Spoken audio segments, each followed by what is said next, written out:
Thank you for listening to our lessons for our daily Bible reading. The reading today is Exodus 38 through 40 and Leviticus 1 through 2. And the title of our lesson is Thus Did Moses.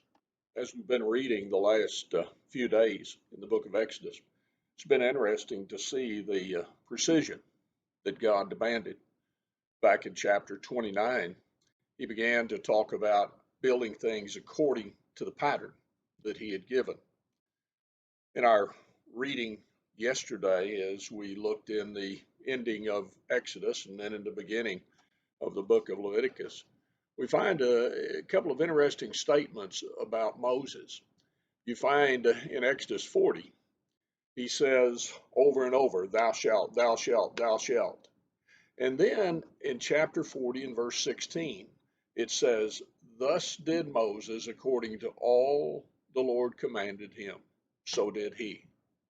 You know, God had been working and preparing this people really since before the foundation of the world. But you look, and now it's getting to the point he is getting this people. They're going to have a people and a law and heading towards a land. And he is giving them the instructions about the place where they will worship, where he will meet with them within that tabernacle. And it's important that Moses was an example of one who did according to all that the Lord commanded him. So did he. You think about the great things of God. God puts before us a way of life. We're to walk in the light as he is in the light, 1 John 1 and verse 5. We're to live soberly, righteously, and godly in this present world, Titus 2, verse 11 and following. We are to do things his way. And whenever that is done, great and wonderful things happen because God doesn't do things bad. He doesn't give bad plans. But the problem is people today and throughout the ages are not always like Moses was there in chapter 40. Thus did Moses according to all the Lord commanded him. So did he. God commands, and we do. That's an act of love, John 14 and verse 15. We talked yesterday about giving from the heart, and it is the inner person, that inner man, who I really am, that brings forth my reaction to what God says. Whenever that was done in the Old Testament, great things followed.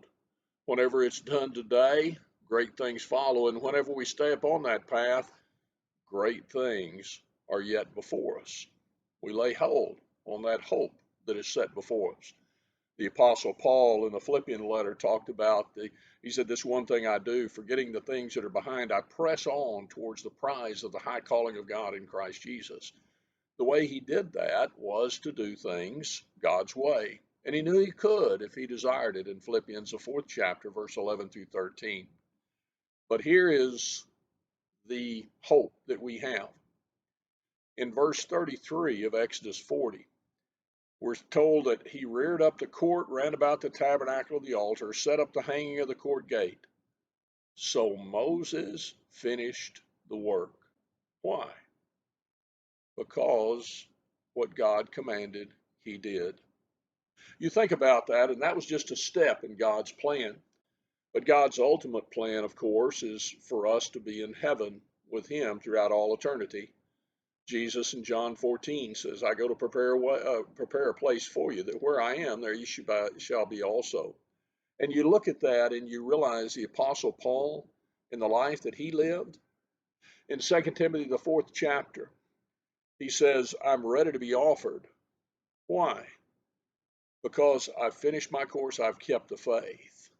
In other words, God said it, I obeyed it. And he says, henceforth there's laid up for me a crown of righteousness. You see, he finished his work, and the prize was there. We need to be those who learn from Moses, who be like him. The Lord commanded it, and we will do it. And whenever that is followed by us, we'll finish the work. It's finished. Jesus said as he hung upon the cross, he came to do the Father's will. And as he hung there, he said, it is finished. The Apostle Paul, he determined to do the Lord's will. He says, I'm ready to be offered. It's finished. Moses did that which God commanded. And in that task, he said, it's finished. Let me think about me. You think about you. You know, as we go through this day, we're upon that course. God has given us, thou shalt, thou shalt, thou shalt, thou shalt. What are we going to do with it? One day, like Moses, if we love him and keep his commandments, we'll be able to say, it's finished. You have a good day. Your life may not be finished today, but the work's going on if you'll obey what God has said. Thank you for listening. Thank you again for joining us in this Bible study. We remind you, if you'd like to follow along in our daily Bible reading, the link below in the description of this video will give you the PDF so you can read right along with us. If you have any other questions or if you'd like information on a Bible study, contact us with the information provided on the screen before you.